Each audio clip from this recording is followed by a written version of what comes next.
Maglilinis tayo ngayong araw ng camera gamit ang alcohol.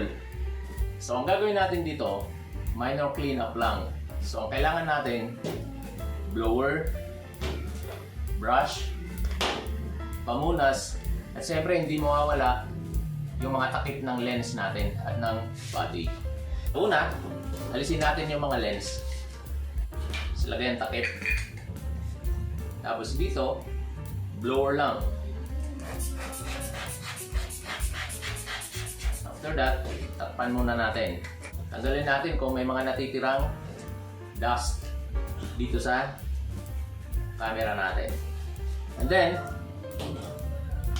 dito na natin kailangan yung alcohol. Yan. Tapos, punas. Alcohol, punas. Alcohol, punas.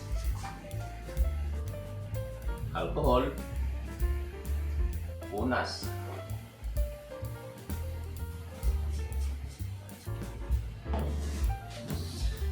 So ayan, trekkers. Huwag nating pabayaan yung mga gamit natin at ang ating mga sarili. Cheers! Woo!